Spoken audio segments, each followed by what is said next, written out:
Bom dia, queridos. Bom dia. Graça e paz de Jesus a todos os irmãos. Um prazer muito grande para mim estar aqui, participar. Me sinto privilegiado, honrado desse Encorajar 2019. Minha oração, minha torcida é para que nós andemos juntos nesses dois períodos e que aprendamos com a palavra do Senhor aberta e vejamos alguns conceitos a respeito dessa questão de plantação de igrejas, que é o grande objetivo da obra do Senhor, não é? Que novos corpos de Jesus locais sejam estabelecidos para que assim o Senhor receba mais glória. Ele não está satisfeito com a glória que nós estamos tributando a Ele aqui. Ele quer mais do que isso. Louvado seja o Senhor porque estamos aqui. Vira para mim, por favor, esse aqui, por gentileza. Eu gostaria de dar início aqui, fazendo uma rápida apresentação da nossa família, que eu acho que vai aparecer ali daqui a pouco, né? Muito bem, tá ótimo. Vamos trabalhar com essa questão aqui. A minha proposta aqui é fazermos uma reflexão. Vamos trocar figurinhas, ainda que eu vá falar a maior parte do tempo. Vamos trocar algumas figurinhas, mas temos um intervalo aqui e ali para a gente fazer um papo durante esse dia e assim conversarmos um pouco, ok? Essa aqui é a família Santiago, a minha família. Pela graça do Senhor, Deus permitiu a mim e a Denise trabalharmos no norte do Brasil, no estado de Roraima. Trabalhamos com duas aldeias, com duas tribos indígenas, na verdade, junto à MEVA, M-E-V-A. Eu acho que você recebeu até um folder aí. Não leia agora, senão você não presta atenção em mim, eu fico com ciúmes. Então, trabalhamos na MEVA durante 14 anos, trabalhando com essas duas tribos indígenas, os índios Yanomamis. Eu tenho certeza que todos aqui que são adultos, aqui neste salão, já ouviram falar do povo, da etnia, da nação, do clã da tribo Yanomami, um dos últimos grandes povos da face da terra, ainda em grande parte isolado daquilo que eu e você nos confundimos e chamamos de civilização. Não, isolado da sociedade envolvente, porque se eles são um grupo humano e eles vivem em sociedade, eles são pessoas obviamente civilizadas, não é? Trabalhamos também com o povo Macuxi. Talvez você já tenha ouvido falar da reserva indígena Raposa Serra do Sol. É uma reserva indígena lá do norte do Brasil. Eu e Denise moramos lá com os nossos filhos durante 2 anos, 12 anos com os Yanomamis, depois 2 anos com os Macuxi. Essa é a nossa experiência ministerial. Desde então nós moramos e trabalhamos, como foi dito aqui pelo Rogério, no Seminário Bíblico Palavra da Vida em Atibaia, São Paulo. Eu leciono algumas matérias, disciplinas na área de missões. E tem sido esse o nosso ministério, de representar a MEVA e fazermos recrutamento de novos obreiros na região de São Paulo, na verdade, na região sudeste como um todo. Aqui estão os nossos filhos, à sua direita, o Joãozinho, a Esther e o nosso netinho, o Joãozinho também. Eu não sei se vocês... Tem João aqui nesse salão? Tem João aqui? Nós estamos dominando o mundo. É só uma questão de tempo. O pai da Denise era João. O meu também era João. Eu sou o João Luiz. O Joãozinho que está ali, João Luiz. O netinho chegou, João Luiz. Eu já falei, Joãozinho, enche a cabeça do menino, para quando ele crescer, casar. Então você fique atento aí. E quem levantou a mão, estamos junto aí, né? Estamos junto aí. Joãozinho teve parte da sua infância tanto na aldeia de Parimiú, dos Yanomamis, quanto na aldeia de Frechal, dos Macuxis. E depois que ele cresceu, ele fez também o seminário, se formou lá em Atibaia, na Palavra da Vida. Ele me chamou de canto e falou: papai, eu quero me envolver na obra de Deus com os índios também. Aí, cara, Deus abençoe. Eu me senti assim muito contente, muito alegre, perdoe-me, muito honrado. Vai lá, cara. Tem o nosso apoio, a nossa oração, a nossa bênção. Tem até um sustento financeiro aí também, não é? E ele ficou quase 5 anos trabalhando numa aldeia vizinha, a aldeia na qual ele teve parte da infância. 5 minutos de voo, o avião mal decola, já pousa, porque a aldeia é bem pertinho. Ele fez essa viagem a pé, estávamos conversando hoje de manhã a respeito, uma viagem de 10, 12 horas pela mata, um negócio sensacional. Ele era solteiro ainda, então ele tinha toda a liberdade, o vigor também da juventude, não é?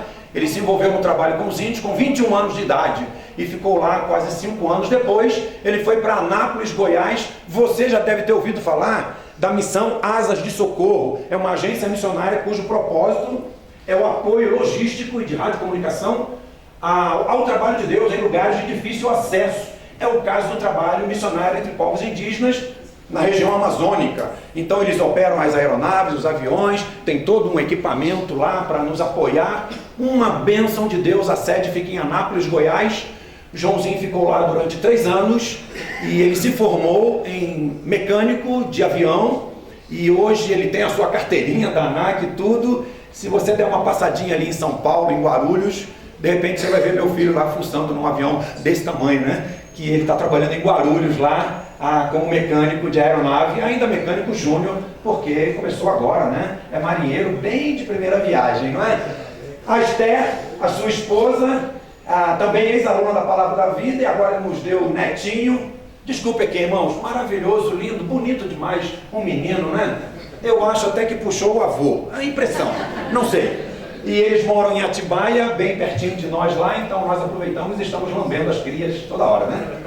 Aqui à esquerda você tem a Lara Luísa, a nossa filha, com o nosso genro André. Na verdade, eu descobri que o André e a Esther, eles não são meu genro e minha nora, são meus filhos. Deus nos deu mais 2 filhos, não é? E a André e a Lara Luísa se conheceram lá no Seminário Palavra da Vida, são ex-alunos de lá também, foram os meus alunos, inclusive. E eles tinham no passado recente uma ideia, o continente africano. E por causa disso eles fizeram algumas viagens até a África para conhecerem a região lá. Vamos ser bíblicos aqui? Eles foram espiar a terra, né? E eles estiveram lá algumas vezes e finalmente bateram o martelo, entendendo de Deus direcionamento assim. Dia 4 de junho agora eles estão seguindo para o norte da África, para Marrocos, para ali trabalharem e servirem ao Senhor.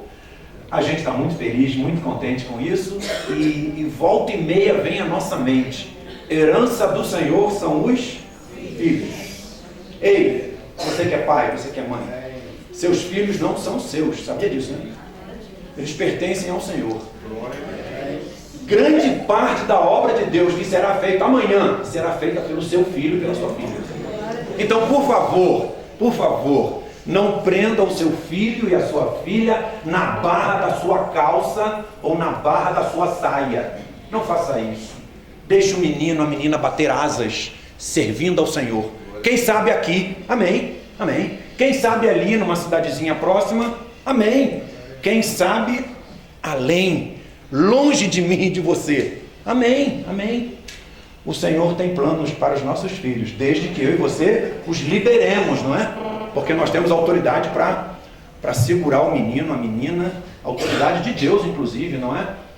Irmãos, essa é a nossa família no envolvimento na obra missionária. Eu quero compartilhar um pouco aqui com os irmãos a respeito dessa questão de plantação de igrejas, inclusive uso como plataforma, sim, a nossa experiência ministerial, obviamente, e também a questão dos nossos próprios filhos e a experiência que você tem e que talvez é provável eu não tenha.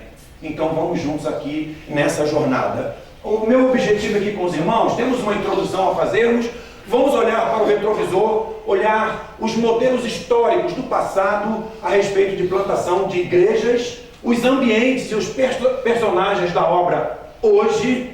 Vamos dar benefício da dúvida aos modelos históricos de plantação. Por quê? Porque vamos fazer algumas críticas aqui, ou algumas análises. Então vamos dar o benefício da dúvida também nessas análises históricas. Temos uma nova proposta, temos uma proposta de novos papéis para você, para mim, como plantadores de igrejas. Vamos avaliar como isso é aceito ou não. E vamos então encerrar o nosso tempo. Eu estou falando aqui rapidamente, deixa eu aliviar minha consciência. Não estou usando o termo e nem o usarei. Implantação de igreja. Usaremos o termo plantação de igreja. Meu papel, seu papel, é lançar sementes. E com a graça do Senhor, só com ela, não é? Como disse o salmista, se não fosse o Senhor. Com a graça do Senhor que essas sementes vinguem, germinem, não é? Não vamos implantar, que tem uma conotação de coisa compulsória, de coisa obrigatória. Não faremos isso. Vamos plantar. naturalmente, com o nosso esforço, obviamente, com a nossa mente, o nosso coração, com a dependência de Deus, vamos plantar na obra do Senhor. Vamos lá então a uma introdução aqui. A introdução, ela é resposta a duas perguntas. A primeira pergunta é essa aqui: que conceito você, que conceito nós temos como plantadores de igreja sobre o nosso papel no campo? Então, lendo claramente ali, que conceito tem o plantador de igreja sobre o seu papel ao plantar igreja no campo? Sabe por que eu faço essa pergunta, irmãos? Permitam-me aqui. Muitas vezes estamos plantando igreja e estamos usando um salto alto. Você entende o que eu estou dizendo? E a gente quase pode ouvir a voz do Espírito Santo no nosso ouvido, no nosso coração, dizendo assim: ei, menos. Porque muitas vezes a gente se enche de nós próprios e vamos fazer a obra porque, afinal de contas, somos servos do Senhor. Menos. A palavra de Deus tem um desafio para mim, para você também. O que antecede a queda é a soberba, é o orgulho, é a crista levantada, é o queixo. Menos. Deus está dizendo para mim e para você. Qual é o conceito que você tem a seu respeito sobre o seu papel de plantar igrejas, de semear a palavra do Senhor na sua igreja ou em qualquer novo campo onde para lá você vá para plantar igreja? Agora vamos mudar essa pergunta. Vamos à segunda como introdução. Como você e eu somos vistos por aqueles que moram naqueles lugares onde queremos plantar igrejas? Como eu e você somos vistos, somos recebidos por aqueles que são alvo do seu, do meu ministério? A gente precisa ter o ponto de vista deles em relação a nós, em relação àquele projeto, em relação àquela iniciativa de plantar igreja num determinado lugar. Irmãos, 3 palavrinhas aqui quase mágicas na plantação de igreja. A aceitabilidade, a permanência, os resultados do trabalho dependem das respostas que dermos a essas duas perguntas. E por que eu sublinhei cada uma daquelas palavras? Porque eu e você precisamos ser aceitos. Cada vez mais eu tenho dito para os meus alunos, antes de levarmos as pessoas a receberem Jesus como Salvador, elas precisam receber você como uma pessoa próxima, como uma pessoa em que haja diálogo. Antes de ganharmos as pessoas para Jesus, precisamos ganhá-las para nós, no sentido de termos bom relacionamento, no sentido delas darem credibilidade à nossa palavra. A gente diria ali fora, precisamos ter moral diante das pessoas, porque só assim elas irão ouvir a nossa voz, e a nossa voz tem uma mensagem, a mensagem que vai alavancar as suas vidas para a eternidade, para o relacionamento com Deus. Permanência, nós precisamos chegar naquela cidade, nós precisamos chegar naquele lugar onde intentamos plantar igreja e precisamos permanecer ali. Precisamos gastar o tempo suficiente para que a igreja do Senhor ali esteja estabelecida. E é verdade que esse tempo, ele é muito mais o tempo kairos, o tempo de Deus, do que o nosso tempo cronológico de relógio, não é? Mas fato é, precisamos gastar tempo naquele lugar. E precisamos então, já que vamos permanecer ali, bom, essa questão de resultados é muito relativo, porque os resultados da obra do Senhor pertencem ao Senhor. Eu espero que você não fique escandalizado. Deus não chamou nem a você, nem a mim para o bom sucesso. Deus chamou você e a mim para sermos fiéis ao Senhor. Nós queremos sucesso, nós queremos a igreja plantada, nós queremos almas salvas, claro, e o Senhor também quer. Mas deixa isso com o departamento do Senhor. O que Ele quer de mim e de você é fidelidade no serviço, dedicação. Os resultados, deixa com Ele. ainda que a gente fique torcendo para aqueles resultados que desejamos, né? Pessoas recebendo Jesus como Salvador, claro, aquela igreja estabelecida com liderança, louvado seja o nome do Senhor. Precisamos ser aceitos, precisamos permanecer no lugar. Os resultados, o Senhor os trará. Até um certo ponto, os resultados têm a ver com a sua aceitabilidade no lugar e com a sua permanência lá. O trabalho do Senhor jamais é um trabalho rápido. É um trabalho que exige relacionamentos, trocas de figurinhas, é um trabalho que exige diálogo, tempo para eu roçar o ombro com o outro, não é? Vamos andar aqui. A eficácia do papel do plantador de igreja. Estou olhando para você como um plantador de igreja. Não tem um amém? Amém. Caramba. Estou olhando para você como um plantador de igreja. Amém. A eficácia do papel do plantador de igreja e de como pode deixar de haver legitimidade dele, sua, minha, é o que motiva essas reflexões que estamos aqui iniciando. Não podemos introduzir qualquer tipo de encontro, de reflexão, sem a palavra de Deus aberta, não é? Então nós vamos olhar para o homem ponte. O homem ponte é esse que está em 1 Coríntios capítulo 9, 19 a 24. Eu acho que você já está matando a charada, até porque charada não é. Eu coloquei o texto aqui para ficarmos na mesma página.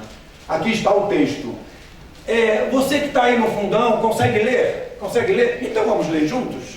Vamos ler juntos? Todos aqui nessa versão? Vamos lá então. Porque embora seja livre de todos, fiz-me escravo de todos, para ganhar o maior número possível de pessoas. Tornei-me judeu para os judeus, a fim de ganhar os judeus. Para os que estão debaixo da lei, tornei-me como se estivesse sujeito à lei, embora eu mesmo não seja debaixo da lei. Perdão.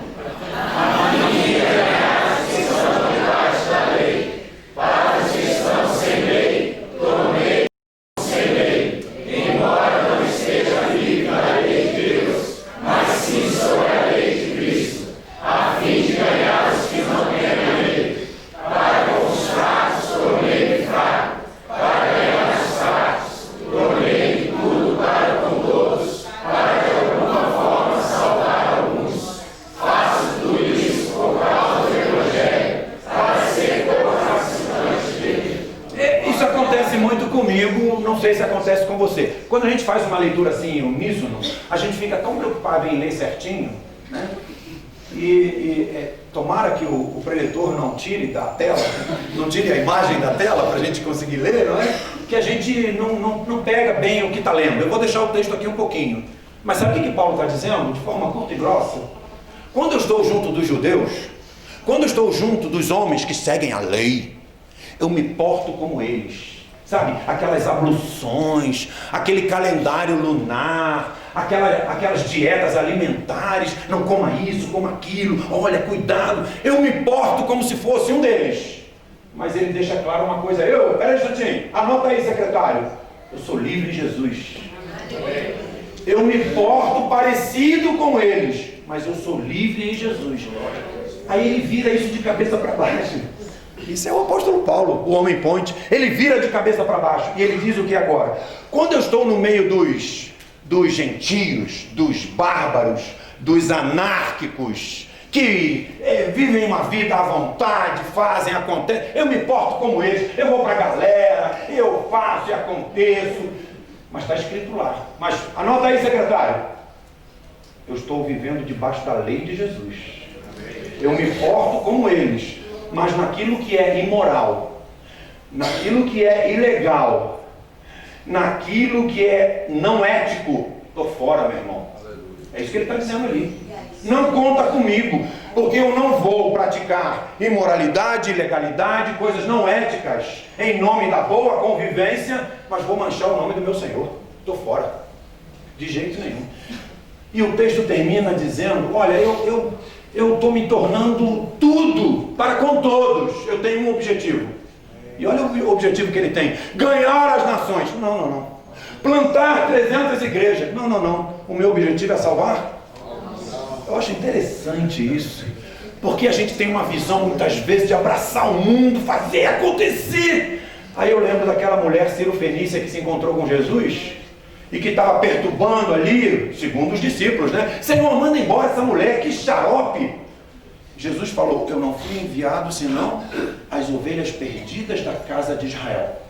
Aí os discípulos falaram: é isso aí, Jesus, essa mulher é chata pra caramba, é isso mesmo. E ela insistiu, e ela chegou junto de Jesus, ela se ajoelha diante de Jesus e ela faz um clamor ao Senhor. E Jesus olha para aquela mulher e diz: não é justo tirar o pão, a comida da mesa e dar para cachorros. Gente, o que é isso? Como Jesus está sendo duro? Não, ele não está sendo duro, não. Ele está ensinando aqueles cabeças duras. É isso, Jesus fala, é isso mesmo.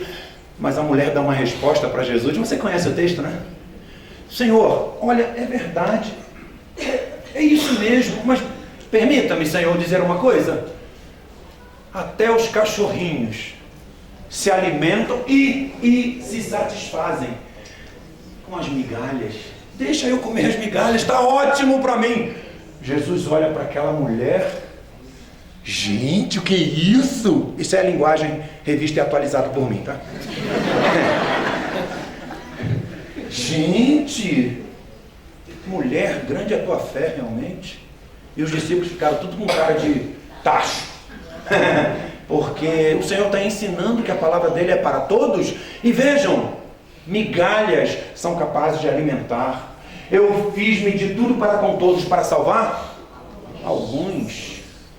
Esse homem aqui, ele é um modelo para mim e para você. Ele é um exemplo mesmo, não é?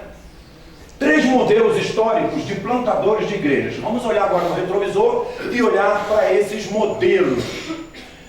Eu estou colocando aqui, irmãos, eu vou colocar 3 figuras. Eu vou colocar 3 ambientes. 3 analogias de como fizemos o trabalho do Senhor tempos atrás. Nós fizemos o trabalho do Senhor há tempos atrás e talvez estejamos fazendo hoje também. Como a coisa acontece numa escola. Na escola você tem 2 atores principais. Você tem o professor. Qual é o papel do professor? Ensinar aquelas crianças, ensinar aquelas pessoas que estão ali estudando. Você tem um segundo ator. Sou eu, é você. Somos nós. Somos alunos. Estamos ali para aprender, absorver, agregar conteúdos. Muito bem. Então nós temos um aprendizado. Ok. E sabe de uma coisa? Muitas vezes chegamos em novos lugares para plantarmos igrejas como professores. Prestem atenção, vocês. A gente não diz isso, mas a gente pensa isso muitas vezes. Permitam, prestem atenção, vocês, ignorantes. Vocês não sabem nada, mas eu quero ensiná-los. Lembra que eu falei do salto alto agora há pouco? A gente chega de salto alto. Assim, tudo metido, achando. Se achando é a expressão que a gente usa muito, né? Isso não está legal, não. Ok, vamos deixar esse modelo aqui. Vamos olhar para um outro modelo. É o modelo do mercado. A gente conhece bem o modelo do mercado, né? A gente vai no mercado a todo momento. No mercado, no supermercado. Tem um lugar, outro tem um shopping, tal, não sei o quê. No mercado tem 2 atores. Também. Eu não sei se é o seu celular ou o meu que está ligado aqui. Eu vou deixar longe aqui do microfone. Isso é coisa de celular, não é? É o demônio da tecnologia, isso aqui. Acho que estava aqui na... Enfim. Onde é que eu estava? No mercado. O mercado tem 2 atores. Quem são esses atores? Olha ali. O primeiro é o vendedor. Qual é o papel do vendedor? É vender os produtos, vender as mercadorias. Qual é o segundo ator? Fala para mim. Oi? Diria o outro, é nós. Somos nós, não é? Nós somos os compradores. Nós entramos no mercado para quê, irmãos? Para comprar. Quer dizer, às vezes a gente olha, pergunta o preço, até experimenta a roupa. Obrigado. Tá, bom dia. Mas via de regra a gente entra no mercado para comprar ali uma macaxeira, comprar ali um desodorante. Aliás, desodorante é uma coisa importante. A gente entra ali para comprar alguma coisa, né? Então nós temos um escambo.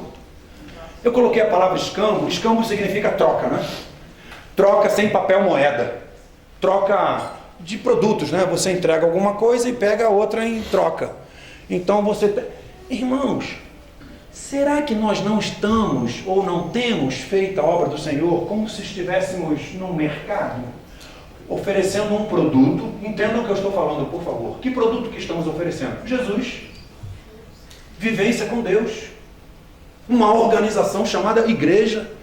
Uma nova vida em Cristo. Estamos, por favor, ponha aspas, estamos vendendo um produto. E as pessoas estão ali para adquirirem esse produto. Eu estou forçando um pouquinho a barra, talvez. Nós não podemos mercadejar a palavra. Vamos olhar para um outro modelo? O outro modelo é esse aqui, o tribunal. Que o bicho pega, né? No tribunal você tem dois atores também. Pode me dizer qual é o primeiro ator do tribunal? Opa! Você tem o acusador. A gente diria que é o promotor de justiça, né? Aquele cara que aponta o dedo. Você roubou, você mentiu, você matou. Eu fiz isso. Ele aponta o dedo, ele tem um monte de argumento para provar para você, meu querido. Qual é o segundo ator, então? Exatamente. É o acusado, é o réu, né, que a gente chama, né? Ele está ali para se defender. Então nós temos a figura, nós temos um ambiente de um julgamento, um tribunal. Irmãos, não é verdade, cá entre nós, está gravando isso aqui? Está gravando? Bom, eu vou falar assim. Não é verdade que muitas vezes apontamos o dedo em riste para a pessoa e diz: você vai para o inferno, porque Deus está julgando você se você não receber Jesus como Salvador. A irmã ficou arrepiada aqui. É uma acusação muito séria. E muitas vezes fazemos isso. A nossa mensagem é uma mensagem acusativa ou acusadora. Eu estou fazendo uma viagem aqui. Tem 38, 37 anos que eu me formei no seminário. E tivemos um professor, ele está pastoreando uma igreja em Campinas hoje, pastor Vanderli Carreiro. Foi missionário em Portugal, e ele na época tinha 30 e poucos anos de idade, eu tinha 18, 19, né? Mas lembro disso perfeitamente. Ele foi professor de homilética. Homilética, a arte de entregar a mensagem. A arte de entregar a palestra, o estudo, não é? Para as pessoas entenderem. Ele dizia uma coisa repetidamente para mim, para os nossos colegas lá, para nós alunos: sua mensagem, por favor, que ela não seja uma mensagem acusadora, uma mensagem que é um dedo em riste apontando, acusando, condenando. Olha lá, é um tribunal. Que a sua mensagem seja indicativa. Não acusativa, mas indicativa, indicando o caminho da reconciliação, o caminho do reencontro do homem com Deus. Sim, a palavra de Deus tem as punições, as penalidades para quem não receber Jesus como Salvador. Sim, mas cuidado quando eu e você apontarmos o dedo e acusarmos as pessoas disso. É verdade da palavra de Deus, sim, mas que sejamos mais indicativos de caminhos. O caminho para chegar ao Senhor é esse aqui. Irmãos, esses três ambientes, esses três contextos, muitas vezes estamos plantando igrejas dessa forma, como professores ensinando ao grupo, como vendedores oferecendo um produto, como um julgador, um juiz, um acusador. Olha, eu estou propondo aqui uma autocrítica. É nós olharmos para nós mesmos e nos analisarmos e nos criticarmos. Talvez eu esteja dando um tiro no pé. Eu espero que você atire no seu pé também. Porque muitas vezes a gente está se achando muita coisa, quando na verdade não é por aí. o plantador, no ambiente da escola, o plantador afirma o seguinte: eu vou ensinar. Olha o povo daquela cidade, daquele lugar, o que ele responde? O povo responde, então, eu preciso aprender tal coisa? Quem é esse camarada que chegou aqui se achando e me ensinando 1000 coisas? Vamos pensar no mercado. No mercado, eu e você dizemos, farei uma venda para você. A pessoa pode responder, e tem todo o direito de responder, eu devo comprar isso que ele está me vendendo? A palavra, a verdade, a Jesus. E finalmente você tem o juiz, o acusador no tribunal, eu acuso você de tal coisa. Ah, é sério, que esse camarada que chegou aqui, veio lá não sei de onde, chegou aqui no nosso bairro, ele mora lá do outro lado da cidade. E ele chega aqui.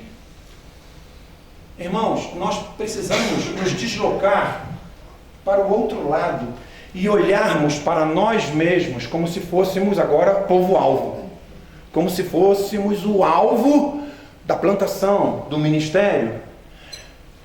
Precisamos ter uma visão de lá para cá, não apenas daqui para aí, não apenas do pregador, do missionário, do plantador, para como lugar ao povo onde ele quer plantar a nova igreja.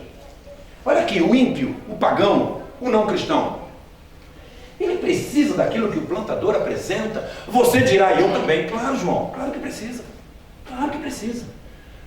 Eu estou sugerindo, estou desafiando você a se colocar no lugar dele. Ele pode dizer, não, eu já sou religioso. Eu já tenho a minha religião. Aliás, não há povo virgem na face da terra em termos religiosos.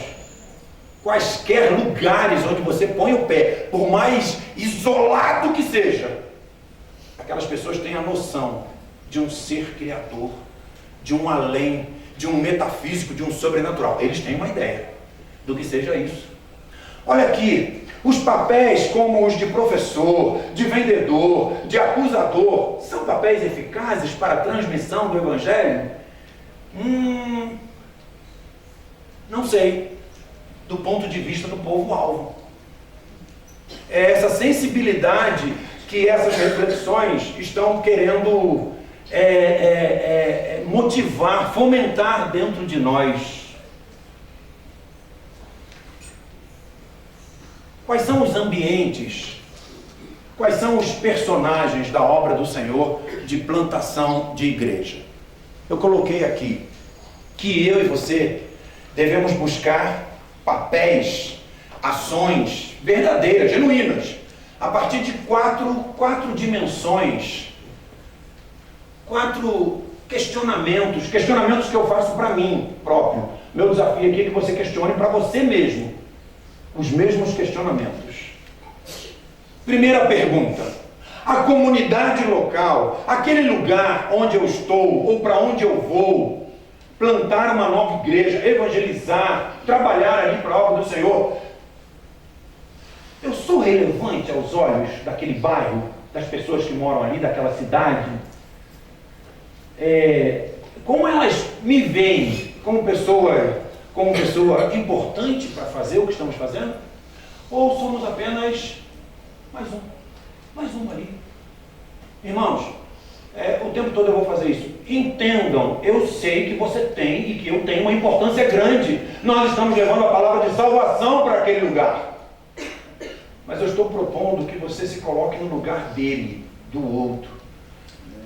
Qual é a relevância para a comunidade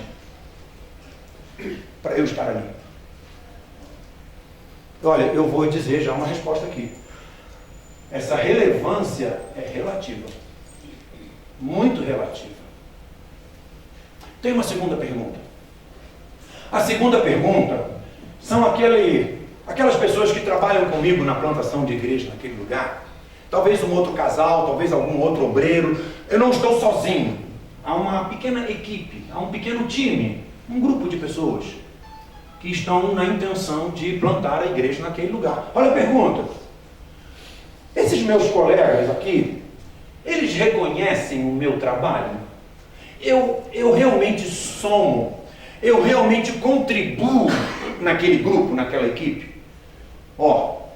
Eu acho que eu não vou falar novidade nenhuma. Acredite, muitas vezes somos, a palavra é pesada, peso morto. E na guerra tem um princípio, sabe qual é o princípio? Da guerra mesmo, né? Ao invés de você matar o inimigo, fira o inimigo. Sabe por quê? Porque quando você fere o inimigo, os companheiros que estão bem saudáveis têm que carregar o inimigo, tem que carregar o companheiro. Quando você fere apenas, os seus companheiros irão carregar você, não vão abandonar você lá no campo, porque você só está ferido. Irmãos, o pastor Rogério mencionou isso aqui na abertura. Muitas vezes nosso coração está ferido. Nós estamos envolvidos na obra do Senhor. Nós fomos desafiados pelo Senhor. Nós tomamos uma decisão. Sim, eu vou nessa direção, plantar igreja naquele bairro, naquela cidade, naquele lugar. Nós estamos numa equipe, uma pequena equipe, um pequeno time. Mas talvez nós estejamos feridos. E os nossos ferimentos estão trazendo um quê de prejuízo para a performance, para o desempenho, para a atuação ali naquele lugar. Isso acontece. Eu não tenho qualquer dificuldade de afirmar, com o pé junto, que neste salão aqui há pessoas feridas, amarguradas, e o nosso trabalho não vai andar bem naquela equipe porque o meu trabalho não tem sido reconhecido, eu tenho prejudicado o quê? Talvez eu tenha algumas ideias, talvez eu tenha alguns pontos de vista, e eu me prendo tanto àquelas ideias e pontos de vista que eu tenho dificuldade com o irmão. O nosso relacionamento fica prejudicado, porque ele tem outra ideia. E se a gente não trocar figurinhas, se eu não ceder, ou ele, ou ambos, a gente vai caminhar numa equipe, mas com ferimentos. E o trabalho de Deus está sendo prejudicado. O meu pequeno grupo, a minha pequena equipe de plantadores de igreja, mutuamente ali nessa equipe, reconhecem o bom trabalho um do outro, a contribuição, a colaboração? Essa é uma segunda pergunta. Há uma terceira pergunta. A igreja que me enviou, a igreja lá, que está patrocinando, que está me enviando para aquele lugar, para plantar uma igreja naquela cidade, naquele bairro, naquele projeto de expansão, a igreja que me envia para lá, ela acha que a minha atuação é mesmo válida, necessária para ela? Ou será que a igreja me mandou lá para o outro lado da cidade, ou lá para outra cidade, porque eu já estou prejudicando tanto aqui, e me enviou para o ministério, que nada, me dispensou. Ai, eu sou missionário lá não sei onde, que nada, foi o pé no traseiro. O pastor quis se livrar do João Luiz, vai plantar uma igreja lá na Conchinchina, lá fui eu. A igreja que me enviou, ela reconhece essa atuação minha lá, é válida aos propósitos da igreja, aos propósitos quando a gente abre a palavra de Deus, ou eu estou lá por outras razões? Há uma quarta e última pergunta a fazermos aqui. Essa pergunta é para mim próprio, é para o João Luiz. Eu estou aqui falando com os irmãos, né? Nesse encontro, essa palestra. A pergunta que eu faria para mim mesmo, sabe qual é? João, é você quem está aqui? É você quem está aí? Sou eu mesmo? Irmãos, sabe o que acontecia no passado? Na Grécia Antiga, aqui está o palco, né? O palco. Aí os atores, eles entravam no palco para participar da peça, para atuar, não é? Só que eles passavam aqui e pegavam um treco e colocavam aqui, ó. E eles atuavam, tal, aquela coisa. E depois ele saía, Terminou o papel dele, né? Ele tirava e colocava no lugar e ia embora. Como é o nome desse treco que ele colocava? Eu estou pensando na Grécia, então eu quero outra palavra. Qual é a palavra dessa máscara? Essa máscara tem um nome. Oi? Hipócrita. Essa máscara tem um nome grego, hipócrita. É daí que vem aquela palavrinha hipocrisia. O que é hipocrisia? Fala para mim. Oi? Oi? Subterfúgio. Olha que palavra, irmão. Fiquei arrepiado aqui agora. A hipocrisia é uma falsidade, não é você. É um subterfúgio. A hipocrisia é eu e você colocarmos uma máscara. Por que eu coloquei a máscara? Porque eu estou atuando. Entende o que eu estou falando? Claro que entende. Muitas vezes podemos ter vindo aqui para o encorajar e não deixamos. Eu vou esperar você olhar para mim. Morro de ciúmes disso. É concorrência?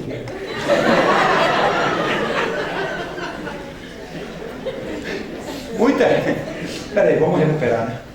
Muitas vezes a gente sai para um programa, a gente vai para a igreja, a gente vem para encorajar, mas não esquecemos de pegar a hipócrita que está lá na nossa casa. Nós trouxemos ela. E se você chegou de carro, você não deixou ela dentro do carro. Aliás, quando você saiu do carro, antes de sair do carro, você colocou a paz do Senhor. Irmão, há quanto tempo? Graça e paz. Eu estou exagerando, mas você está entendendo.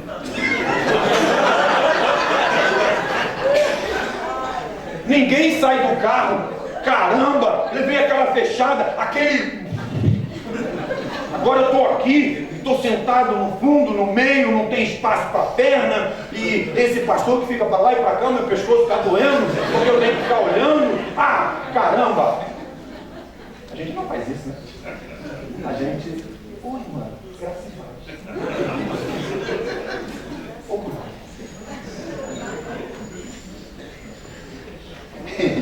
A gente pode rir. Eu não vou perguntar, não responda. Não responda, combinado? Não responda. Subterfúgio, não responda. Não responda. Quantas e quantas vezes? Aliás, nós temos uma coleção de hipócritas. Nós temos uma coleção, todo tamanho, tipo, cor, ambiente. Para cada ocasião, olha aqui. A irmã tem algumas aqui? Não. Irmãos, nós temos uma coleçãozinha. João, é você mesmo quem está aí? Sabe quem responderia essa pergunta bem? Denise, minha esposa. Olha, eu fico arrepiado.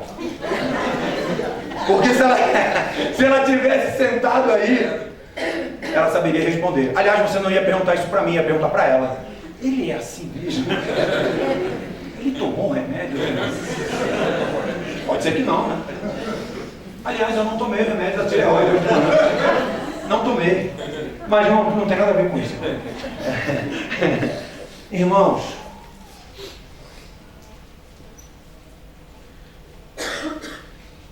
os papéis devem ser simultaneamente, ao mesmo tempo, verdadeiros nessas 4 dimensões. Sabe o que a gente poderia dizer?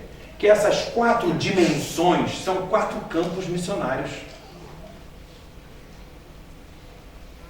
São estes os 4 campos da atuação do plantador de igreja, onde necessário se faz identificar os papéis mais visíveis, mais genuínos, verdadeiros e de alta aceitabilidade ao bom andamento do trabalho. A gente sempre pensa no campo como sendo aquele lugar onde vamos plantar a igreja. Tá certo, é isso mesmo.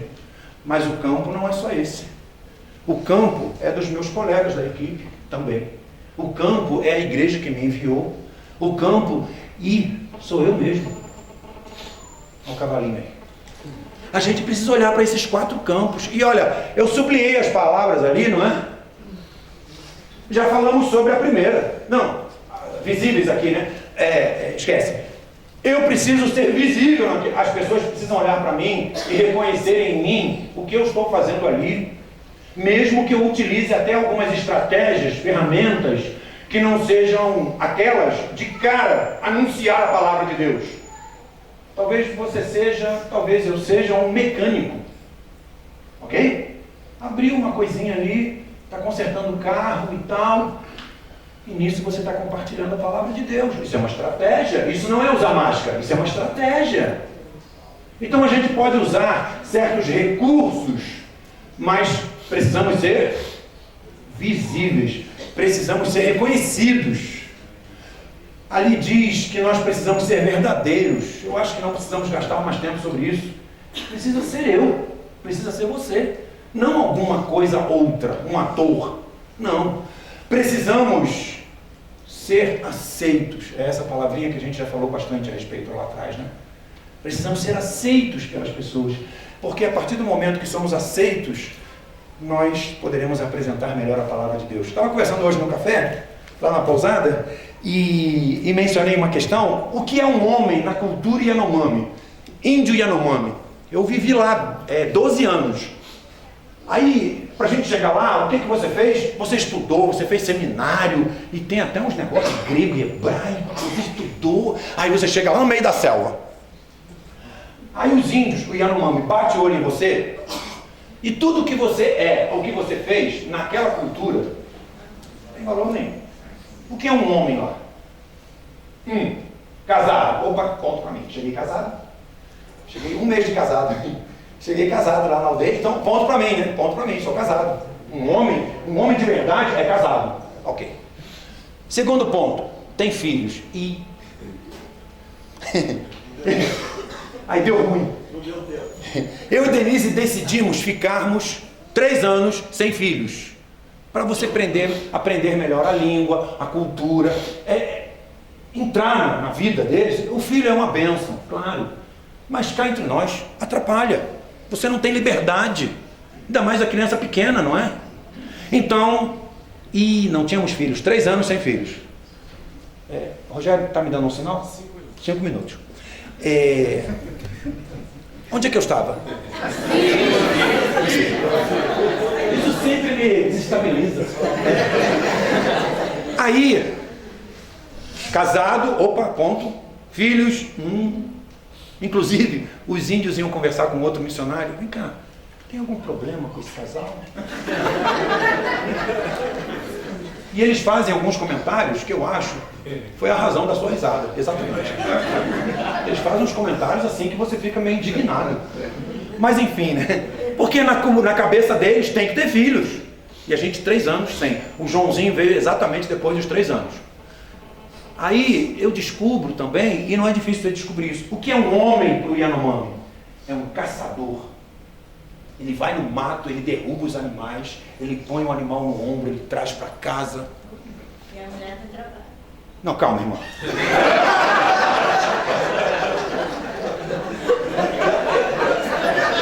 Não tenho condições. Quer fazer um intervalo agora?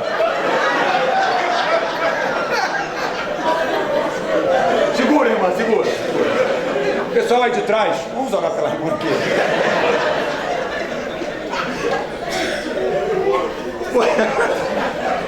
Quebrou minha perna.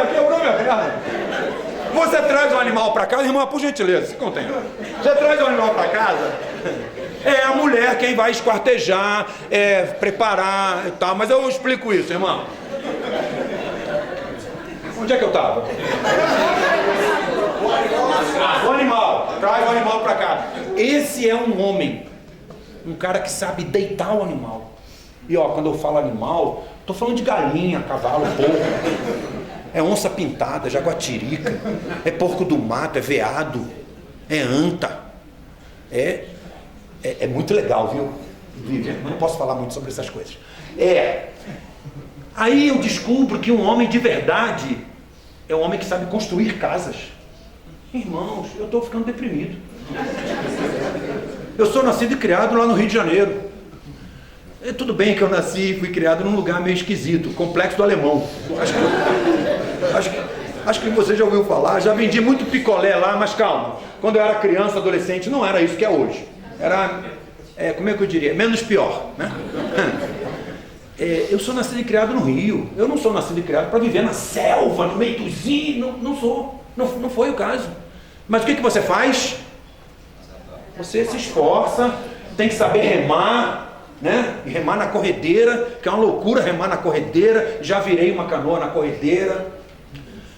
Irmãos, quantas vezes eu saía para caçar assim com os índios? Aí os índios, olha João, aqui, olha a ave ali. Aí tem muita ave grande lá, mutum, cujubim, jacamim, aves grandes, tamanho de uma galinha, só que voam mesmo, né?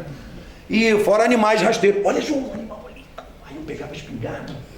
Sabe aquela oração relâmpago que você faz?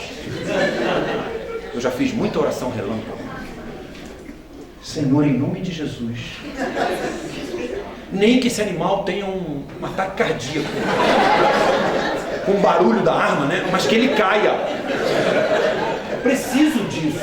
Irmão, você sabe que algumas vezes eu orei ao Senhor e falou: Senhor, o Senhor me trouxe para cá, eu tenho certeza disso.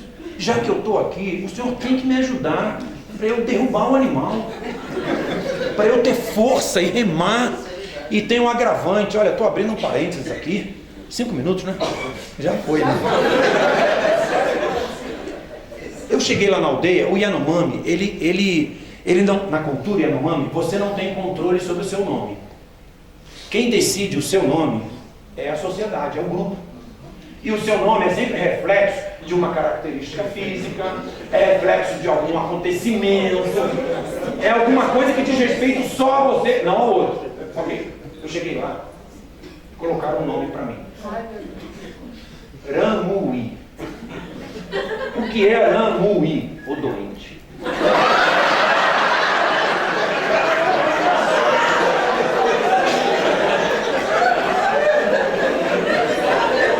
Podemos sair do intervalo, gente. Eu era muito magro, e já dessa altura aqui, mas muito magro, sabe? Depois eu acho uma pessoa magra aqui, magro. Aí eles colocaram o nome em mim, o doente. Agora, preste atenção aqui. Eu sou um plantador de igreja lá. Como é que eu posso admitir que o conceito que o povo tem sobre mim é que eu sou doente? Isso ajuda a plantar a igreja? Claro que não, claro que não. Aí eu fiquei assim, buzina com esse negócio, né? Mas eu não tenho controle sobre isso. Não tenho controle, mas o povo começou a me chamar. Ô doente, ô doente, ô doente. Aí eu comecei a trabalhar muito, assim. Bom, eu sempre fui trabalhador. E pegar as coisas. E na mata você faz muito trabalho para sal. Coisa pesada mesmo, morando na selva. 1h15 de voo da cidade mais próxima. É selva. Muito longe de tudo, de todos. Eu comecei a trabalhar, eles pararam de me chamar de o doente. Passaram a me chamar de o magrelo. Por que você está rindo? Muito melhor. Muito melhor. Ó, quero dizer uma coisa, você fortão aí. Tem gente que está tão fortão, que olha no espelho assim, tá fortão, tá bichado por dentro. Despeitado, obrigado. Despeitado. Tem muita gente que é magrinha, mas tá bem de saúde, né? Bem de saúde. Melhorou bastante, agora não sou mais o Ramui. Eu sou o Romihipiui, o magrelo. Ok. Já fiquei satisfeito. E estamos trabalhando, né? E saímos para caçar. E aquelas orações, eu fiz muito dessas orações. E eu acertava um animal, errava outro e tal. Mas quando você erra o animal e o animal sai desembestado na mata, os índios olham para você assim. Quase sai raio laser do olho dele. Eles olham para você criticamente. Você não serve para nada mesmo. Porque espera-se que o homem derrube o animal. Enfim, irmãos, trabalhando, vivendo, fiz filho, né? 3 anos. Oh, claro. Filho chegou. Aí pararam de me chamar de o magrelo. Passaram a me chamar de João.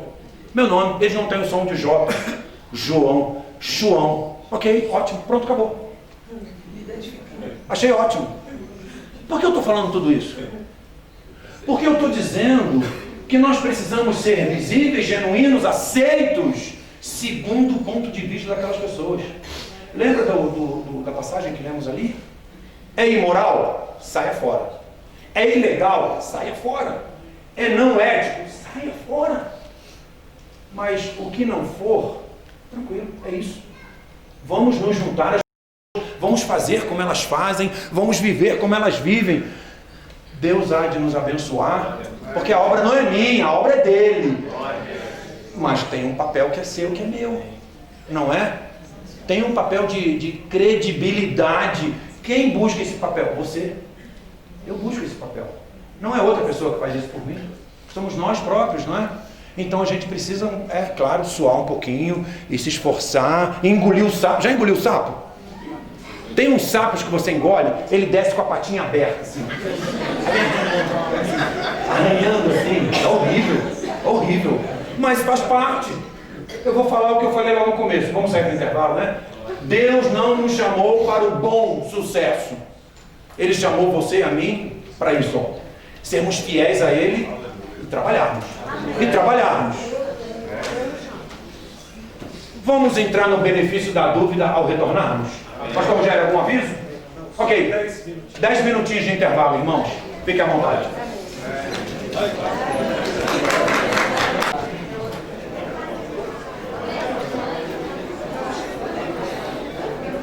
Vamos olhar para o benefício da dúvida aos modelos históricos de papéis plantando igrejas, ok? Segundo o slide ali, aos modelos históricos de plantadores de igreja, como nós estamos aqui fazendo, partindo desse princípio. Tem que ligar aqui o controlador. Ok. Os papéis é o benefício da dúvida, então estamos olhando para aqueles papéis que vimos que não são muito bons. Os papéis como os de professor, vendedor e acusador podem ou não ser válidos no plantio de igrejas. Se forem válidos, há que se pagar o preço de... Deixa eu dizer uma coisa para os irmãos. A graça do Senhor é muito maior do que eu e você, muito maior do que nós. E nós louvamos a Deus pelos homens e mulheres do passado que chegaram aqui à América do Sul, que chegaram aqui ao Brasil e anunciaram a palavra de Deus para nós, mesmo que usando modelos não muito adequados. E quando eu falo isso, eu não tenho dificuldade alguma de lembrar de uma coisa. Meu pai aceitou Jesus como Salvador no dia que ele ia se suicidar. Então, eu vou discutir modelos de papéis lá atrás. Vou discutir hoje, lá atrás não. Meu pai era um homem violento, bebia e tal, chegava em casa, a gente saía pela janela, ele entrava pela porta, mamãe que segurava a barra. Ele resolveu tirar a vida dele. A gente morava num cortiço, lá no Morro do Alemão. A primeira casa mais próxima da rua era a casa da mãe dele, minha avó, uma crentona firme no Senhor. A gente era a terceira ou quarta casa para cima. Quando ele passou em frente à casa da mãe dele, a mãe dele estava passando a chave na porta, porque era domingo, de manhã ela estava indo para a igreja.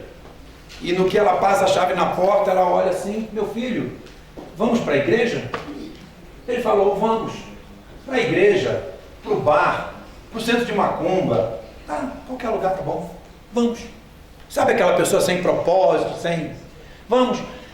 Ele recebeu Jesus como Salvador na escola bíblica dominical, com a arma na cintura. Louvado seja o nome do Senhor. Nós somos uma família de 6 irmãos. Papai e mamãe já são falecidos, mas papai, depois dessa mudança que Deus virou a vida dele de cabeça para baixo, na verdade virou de cabeça para cima, né? De cabeça para baixo estava antes. Pastoreou uma igreja no Rio, muitos anos. Hoje, todos nós, filhos, somos crentes no Senhor Jesus. Casados com cônjuges crentes. Todos têm filhos, com exceção de uma irmã. Todos filhos crentes. Louvado seja o nome do Senhor. Ó, eu vou ler aqui de novo. Os papéis como os de professor, vendedor e acusador podem ou não ser válidos. Uma ova. Eles são válidos. Eles foram válidos. Porque, olha nós aqui. Homens e mulheres do passado que andaram por aqui e anunciaram a palavra de Deus na cidade onde você mora, na cidade onde eu moro. Olha, nós estamos aqui. Conhecemos Jesus. Somos membros da família de Deus. Louvado seja o nome do Senhor. Agora, o fato de que Deus é capaz de usar até o absurdo, não quer dizer que nós devamos refletir o absurdo. É papel meu e seu darmos o melhor de nós. E o melhor de nós hoje olha para trás e faz correções. É isso que estamos propondo aqui. Então vamos dar o benefício da dúvida. Se forem válidos esses papéis, já falei aqui, vou repetir de novo, acho que é a terceira ou quarta vez. Eles foram válidos. Há que se pagar o preço de ter o ponto de vista do local antes de ensinar. Esse número 1 aqui é a escola. Lembra da escola? Que a gente chega lá para ensinar e tal. O modelo missionário ou o modelo de plantador, como se fosse na escola. Olha lá. Se nós vamos ensinar as pessoas, nós devemos, antes disso, absorver, ter o ponto de vista deles, do lugar, antes de ensinarmos. Aí a gente está falando desse palavrãozinho aqui, cosmovisão. O que é isso? Rapidamente, a título apenas de informação para mim e para você. Toda a cidade, todo o bairro, todo grupo de pessoas, toda a cultura tem 4 camadas. Qualquer tecido social humano tem as suas camadas, a cultura. A primeira camada, a camada mais externa, é essa aqui. É a camada do comportamento. Quando você chega naquele lugar, você sabe como as pessoas fazem as coisas, porque você as vê. O cabelo delas, a língua que elas falam, a roupa que elas vestem, o jeitão, é o comportamento. O comportamento responde a essa pergunta aqui. O que se faz nesse lugar? Se faz isso que a gente vê. Ok. Só que você permanecendo mais tempo nesse lugar, você descobre que tem uma camada mais escondida, mais guardada na cultura daquele bairro, daquela cidade, daquele lugar. Essa camada nós chamamos de valores. Quais são os valores da vida que aquelas pessoas atribuem à vida delas? Esses valores respondem a essa pergunta aqui: o que é bom? O que é melhor? Você passa mais tempo nesse lugar e você precisa ser, e eu preciso ser, observador. A gente precisa ter olhos mais clínicos. A gente não pode só viver naquele lugar. A gente está reparando, a gente está notando as coisas. A gente descobre que tem uma camada que está mais guardada, mais escondida na cultura. E para a gente conhecer essa camada, a gente tem que passar mais tempo lá. Por isso que eu falei de permanência, lembra lá atrás? Sobre permanência. Essa terceira camada é a camada que nós chamamos crenças. Quais são as crenças daquelas pessoas? Agora, por favor, a palavra crenças não diz respeito apenas a questões religiosas. Crenças é tudo aquilo no que o povo crê, acredita, inclusive questões espirituais, religiosas.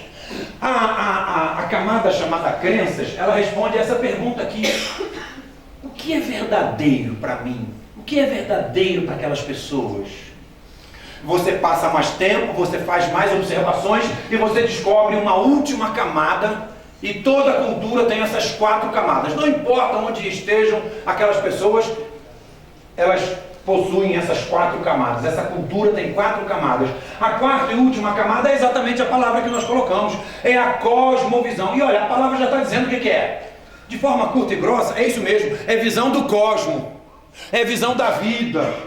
Agora, de uma forma um pouco melhor, a cosmovisão é o entendimento que eu e você temos. Vamos pensar aqui que este salão aqui, esse auditório aqui, nós sejamos uma cultura. É uma hipótese apenas, ok? Um exercício aqui, tá? Abstrato, aqui nós somos uma cultura. A cosmovisão é o entendimento que nós temos da realidade à nossa volta e do papel de cada um de nós interagindo, trabalhando, se relacionando com essa realidade. Isso é a cosmovisão. Ok, vamos voltar para lá. A cosmovisão responde à pergunta o que é real. Olha, quer ver um exemplo rápido aqui? Pensando em nós, como uma cultura. O que é o comportamento? O comportamento, grande parte das pessoas ficam sentadas, uma pessoa está em pé, para lá e para cá. Isso é um comportamento de uma sala de aula? É. Uma pessoa quer falar alguma coisa, faz o quê? Levanta a mão. Quais são os valores que essas pessoas aqui têm? O valor da pontualidade. Você chegou aqui porque tinha um horário, não tinha? Terminou o intervalo, você veio para dentro. Veja, você valoriza essa questão do relógio, da pontualidade. Quais seriam as crenças nossas? Ora, eu e você, como crentes no Senhor Jesus, nós temos uma crença que o aperfeiçoamento no conhecimento da Bíblia, no conhecimento de ferramentas para o serviço do Senhor, isso é uma coisa muito boa, isso é uma crença em mim, é uma crença em você, é por isso que você está aqui. Qual seria a cosmovisão? O que é real? O real é o seguinte, João, eu sou um obreiro do Senhor, eu quero fazer o melhor para o Senhor, porque Ele deu a vida por mim. Isso é real, é por isso que eu estou aqui. Eu valorizo isso bastante. Então, nesse exercício rápido aqui, seriam essas questões com as quais nós estamos trabalhando. Vamos à segunda pergunta, ou à segunda colocação. Lembra qual era o segundo ambiente? O primeiro era a escola, qual era o segundo? O mercado. Olha lá o mercado. Eu preciso viver como? Viver como aquelas pessoas? Antes de vender novos valores. Antes que eu apresente coisas novas ali, o que eu preciso fazer é viver como elas vivem. Eu não falei para vocês aqui do Yanomami, de caçar, de não sei o que, parará. Eu tenho que aprender a viver como eles vivem lá. Se é que eu quero vender alguma coisa para eles.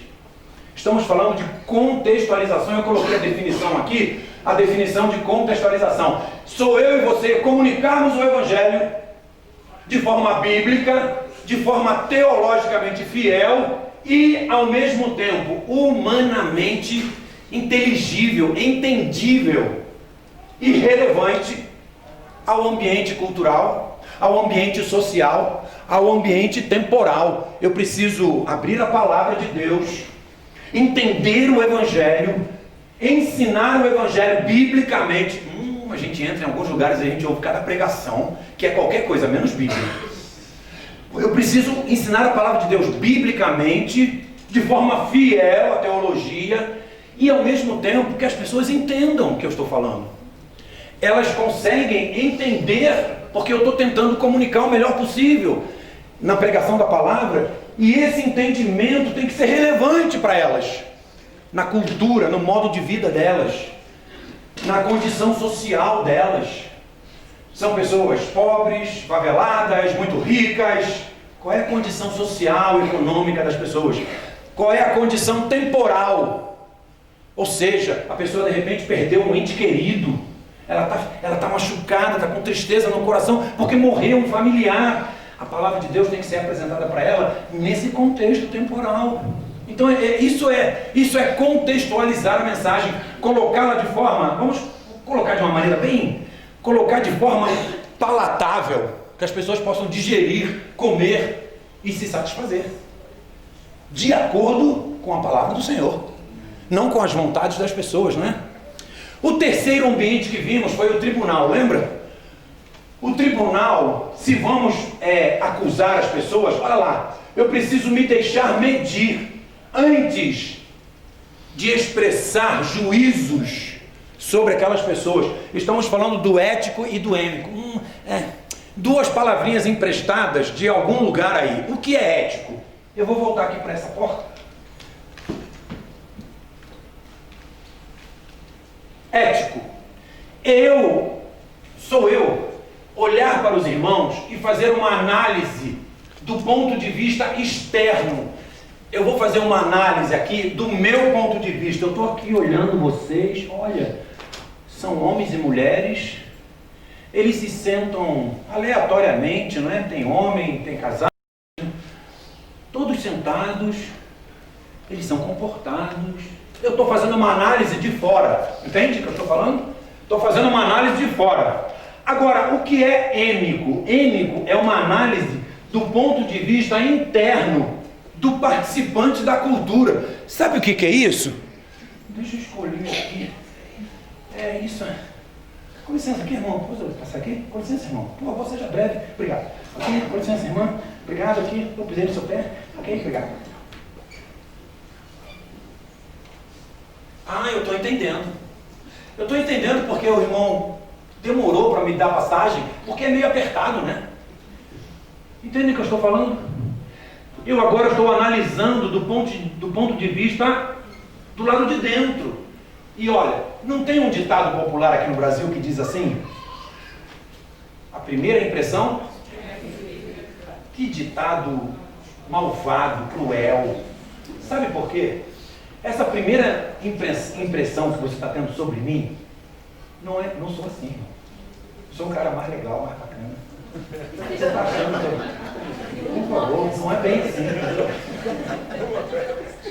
Normalmente nós temos uma primeira impressão errada, negativa, ruim das pessoas.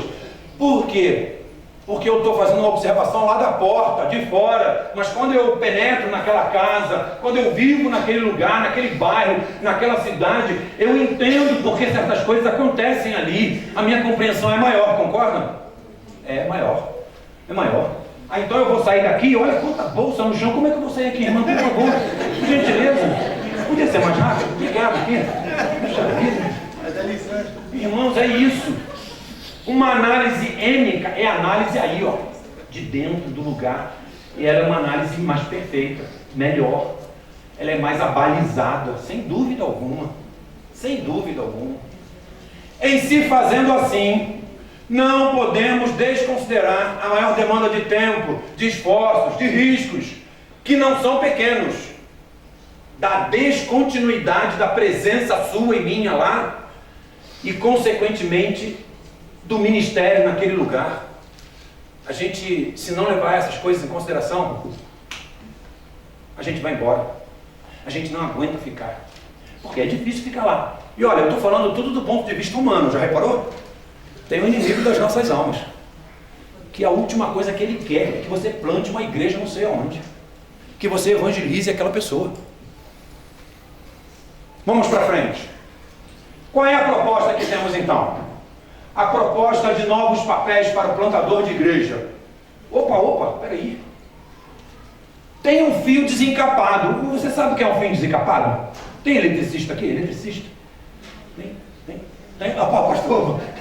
Pastor Mário é eletricista lá também. Um fio desencapado é complicado, né? Se um fio desencapado encosta em alguma coisa que conduz corrente, eletricidade, é assim que fala, vai dar um curto, vai dar um estouro, vai dar um incêndio. Tem um fio desencapado. O plantador, ele é indígena ou é alienígena? Eu sei que você pensou uma brincadeira aí, não é isso não. Indígena é aquela pessoa que desce do disco voador, assim, né? Não é isso não. O indígena, o alienígena que vem do disco voador, né? O alienígena. O alienígena é o não pertencente à cultura. Por exemplo, eu sou nascido e criado no Rio de Janeiro. Eu morei lá com os índios Yanomamis. Eu moro em Atibaia, eu estou aqui com os irmãos. Eu sou indígena, alienígena nesses lugares. Eu não pertenço a esses lugares, mas eu estou aqui. O indígena em São João del Rei é aquele que é nascido e criado. Quem é nascido e criado aqui? Olha, várias pessoas. É a tribo daqui, né? Pode ir, é isso mesmo. É o povo daqui. São indígenas. Eu sou indígena do Rio de Janeiro. Né? Tem pessoas que são indígenas de outras cidades, né? Aqui por perto, aqui em volta. São indígenas desses lugares, mas enquanto estão aqui em São João del Rei não pertencendo, são alienígenas. Olha lá a pergunta: um missionário é um indígena ou é um alienígena? O plantador de igreja é um indígena ou um alienígena? Olha, quer arriscar? Quer arriscar? Não vem com esse negócio de depende, não. Esquece, eu escutei um depende. De maneira geral, ele é o quê? Alienígena. De maneira geral, ele é um alienígena. Conceitualmente, um plantador de igreja é um alienígena. Ele é um camarada de fora. Olha a língua portuguesa aí. Ele é um forasteiro. Entendem? Claramente está... inclusive a palavra na língua portuguesa diz exatamente isso, né? O forasteiro é aquele camarada que está andando por aqui, está vivendo aqui, mas ele não é daqui. O Senhor Jesus, eu e você, somos forasteiros. Nossa pátria está onde? O Senhor Jesus passou um tempo aqui conosco, deu a vida por nós e voltou para o Pai, não é? Irmãos, eu e você precisamos evitar ações, palavras que expressem mais ainda que somos de fora, a fim de que o plantador se dirija e permaneça no centro do grupo. As pessoas daquele lugar, daquela cidade, daquele bairro, eles sabem que nós somos alienígenas. Eles sabem que nós não pertencemos. A gente tem que fazer o máximo possível para diminuir essa percepção. Como? Falando do jeito que eles falam, se vestindo do jeito que eles se vestem, comendo a comida que eles comem, enfim, embolando no meio deles, sendo ênico, né? Porque a gente diminui, continuaremos sendo alienígenas, continuaremos sendo forasteiros, mas um pouco mais próximos, não é? Vamos para frente aqui. A primeira proposta é que você e eu sejamos aprendizes. E olha, se tem uma coisa difícil para mim e para você também, é sermos aprendizes. Porque a gente já estudou um pouco, porque a gente já viu um pouco e a gente se acha. Olha, não tem ninguém nessa sala aqui, não tem absolutamente ninguém aqui que não queira o seu nome escrito com letras de neon, sendo destacado, sendo louvado, Todos nós temos isso dentro de nós. E quando a gente precisa ser aprendiz, isso vai contra a nossa natureza. O que é um aprendiz? É aquele homem que vive nu. Ele não fica verbalizando o que ele é, o que ele fez, não porque, veja bem, eu estudei, não porque ele vomita as coisas. Ele é despido dessas coisas. Ele tem um estudo, ele pode ter uma série de capacitações, mas sabe o que ele quer fazer? Ele quer roçar o ombro com o outro. Não fica falando, não, porque eu... Você acha legal estar perto de uma pessoa assim? Que vive o tempo todo dizendo, não, porque eu... Você não entende, mas eu sei. Horrível isso, né? Horrível. Ele é uma pessoa humilde. Ele não fica buscando holofote. Ele procura estar no mesmo nível, no mesmo par, ali, trabalhando junto. Humildade. Aliás, a palavra de Deus diz para mim e para você procurar a humildade. Não sente no primeiro banco, porque o dono da festa pode chegar. Não é o caso aqui, irmão. Fica tranquilo. Já fizeram essa comparação hoje, não se preocupe. Porque o dono da festa pode chegar. Irmã, não podia sentar lá no fundão, porque tem uma pessoa mais importante que você. A história que Jesus contou foi essa. Então, agora já pensou, você está lá no fundo? O irmão Diocleciano, por gentileza, irmão, por gentileza, pode deixar aqui o lugar para o irmão Diocleciano? Olha, se você está lá no... Não, pode ficar. Você está lá no fundo e alguém convida você aqui para frente. Isso traz satisfação para você? Você vem assim, aí será que sou eu? Aí fiquei arrepiado. E a irmã vai lá para trás. É a humildade. Olha aqui, ó. Ele começa uma jornada e a gente tem que fazer esforço para andar nessa jornada, viu? Porque ele vai contra a nossa natureza. É por isso que o Senhor falou que a antessala da queda é a soberba, é o orgulho, é a não humildade, é o abismo na nossa frente, não é? É isso. Eu preciso ser um expositor. O que é um expositor? Uma pessoa que faz exposição. Do quê? Uma exposição de conhecimento. Você está plantando uma igreja naquele bairro, naquela cidade. Mas você não chega lá, não, porque eu sou o reverendo, o pastor, eu sou a obreira. Não. Chegue lá como uma pessoa que fica no meio do povo e você expõe uma série de conhecimentos daquilo que você sabe. É mecânico? Você expõe isso. Mas não é expor falando, é consertando. Tem um carro quebrado ali na rua, provavelmente você vai fazer uma boa amizade com aquela pessoa. Você socorreu ela. E aquele é um relacionamento um pouquinho pequenininho, mas que pode virar grande, que pode levar a salvação daquela pessoa. Normalmente o expositor é uma pessoa muito curiosa. O expositor é uma pessoa muito criativa. Ele procura habilidade. Eu posso usar? Ele procura rebolado. Sabe o que é rebolado, né? Jogo de cintura. Não, veja bem. Ele é meio camaleônico. É o apóstolo Paulo. Ele faz pontes. O homem ponte, não é?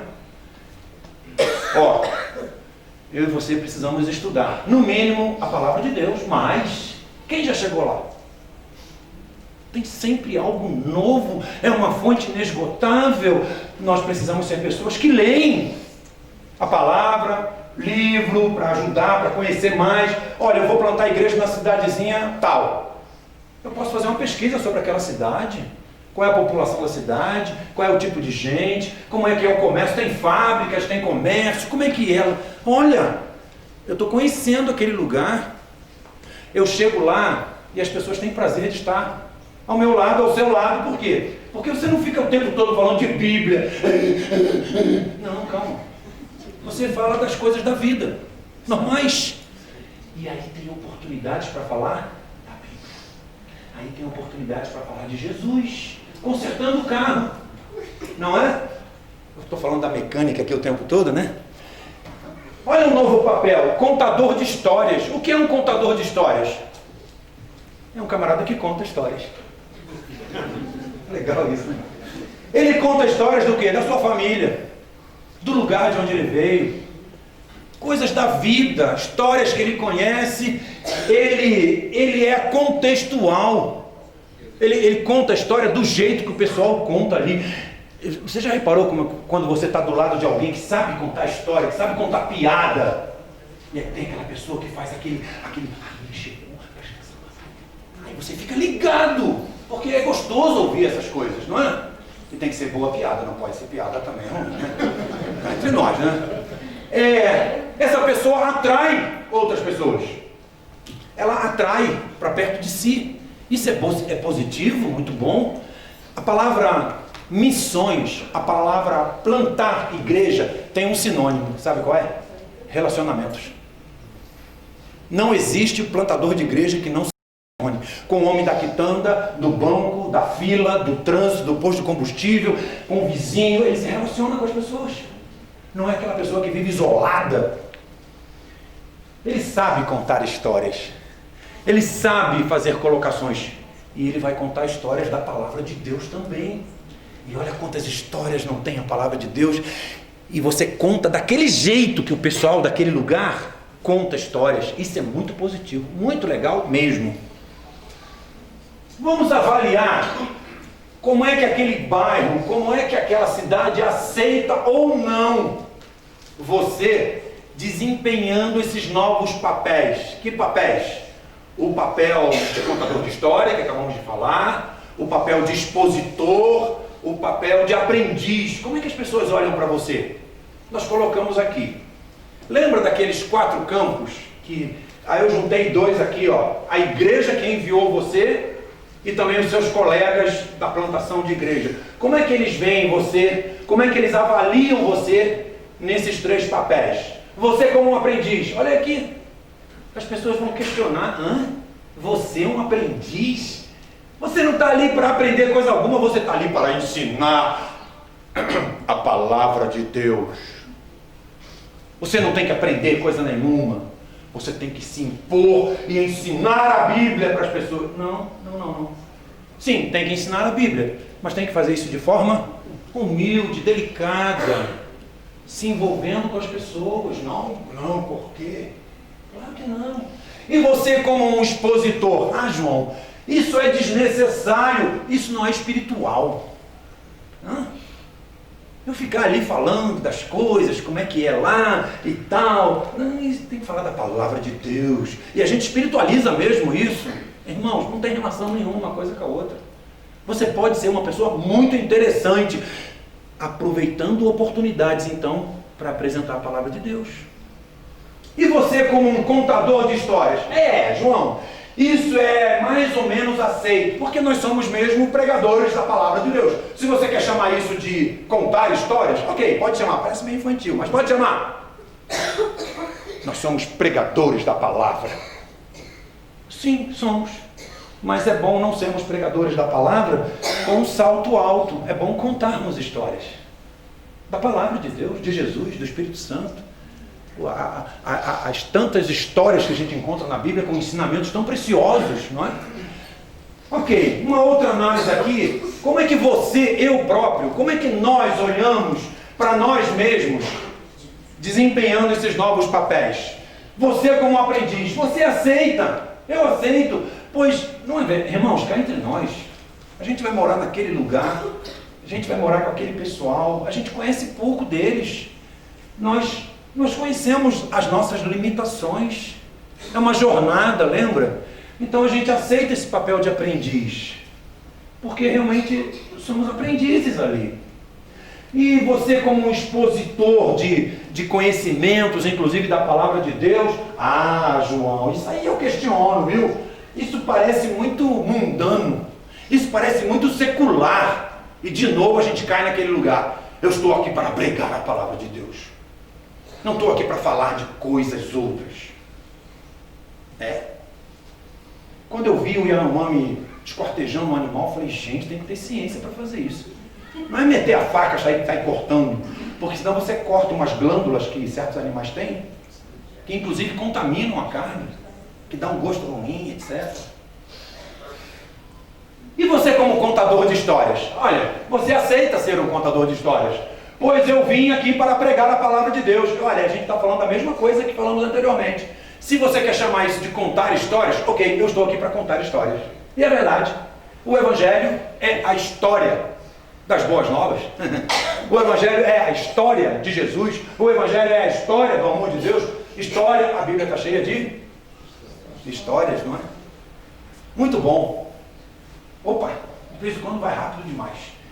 E o povo do lugar, como é que ele vê você, a mim, nessas três funções, três novos papéis? Você como um aprendiz, as pessoas do lugar aceitam você, pois é isso que se espera do novato.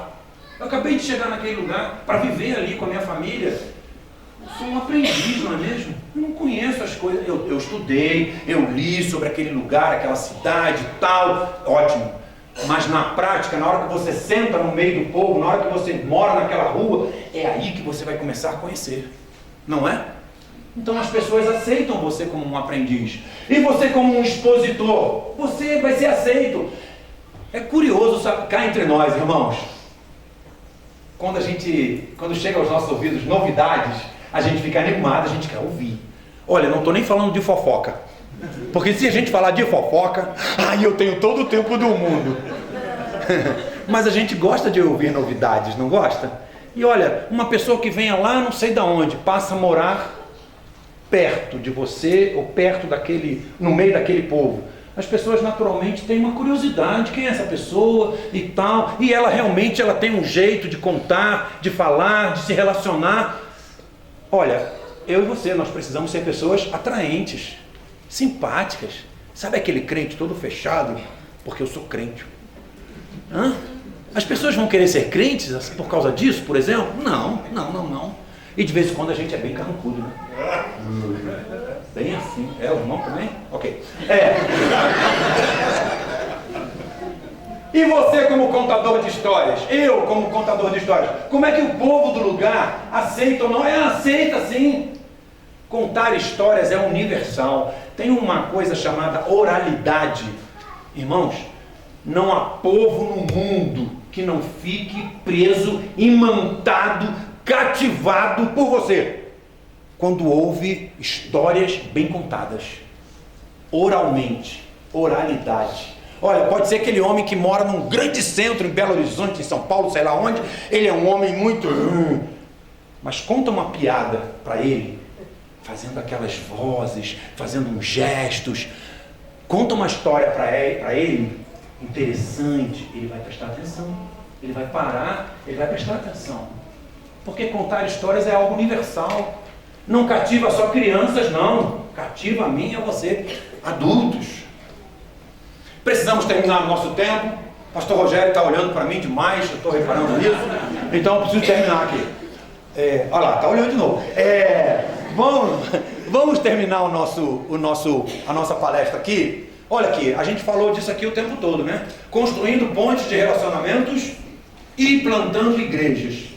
As reflexões sobre a plantação de igrejas, o papel do plantador e estratégias criativas, acabamos de falar a respeito delas. Uma conclusão: se nós abrimos aqui esse tempo, abrindo a palavra de Deus, nós vamos encerrar fazendo a mesma coisa. Porque se tem um lugar onde eu e você precisamos estar sobre, é a palavra de Deus. Não é o meu conhecimento, estratégia, não, agora vai, porque a metodologia, vamos arrebentar a boca do balão, para com isso. A palavra de Deus diz, não por força, não por violência, não por estratégia, não por metodologia, não por vigor, não por estudos, pelo meu espírito. É pelo meu espírito. O poder é de Deus, não está em mim. Está no Senhor, ainda que eu deva apresentar o melhor de mim, fazendo o trabalho. Irmãos, eu tornei-me tudo para com todos, para de alguma forma salvar alguns. Eu faço tudo isso por causa do Evangelho, para ser companheiro de Deus nisso. E a palavra de Deus, o próprio apóstolo Paulo, quem diz que de Deus eu e você somos cooperadores. No conhecimento do nome de Jesus, na expansão do amor de Deus na pessoa de Jesus, levando isso para todos os povos, em quaisquer lugares, Deus não trabalha sozinho, Ele trabalha com você, porque Ele resolveu, Ele decidiu na sua economia, na sua soberania, na sua eternidade, usar quem? Anjos? Não. Voando assim com a asinha branca, falando de Jesus? Não. Ele resolveu usar homens e mulheres que o conhecem para levar esse conhecimento a outros. Eu faço tudo isso por causa do Evangelho, das boas novas de Jesus, para ser companheiro de Deus, companheiro de Jesus nessa tarefa. Ele é meu companheiro, eu sou companheiro dele. Nós precisamos identificar as estratégias eficazes. Se eu não for aceito como plantador naquele lugar, eu vou ficar desanimado. E desânimo é uma coisa que abate a mim e a você. Segunda colocação, eu preciso ser flexível, eu preciso ser vulnerável. Na atuação como plantador de igreja, nós vamos cometer erros. E olha, se tem uma coisa que é legal demais, é você aprender a rir dos seus próprios erros. Sabe aquela pessoa que erra, mas não admite? Não, veja bem, não foi bem isso, errou. Ria de você próprio.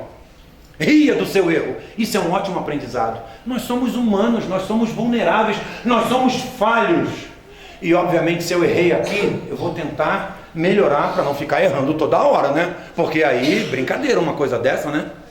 A gente perde a moral diante daquelas pessoas, mas nós precisamos aprender essa vulnerabilidade, não sermos justificadores dos erros que a gente comete. Terceira colocação. Papéis eficazes, eu e você devemos identificar esses papéis e buscar para a obra de Deus. A gente pode fazer mais, a gente pode fazer melhor, em nome de Jesus.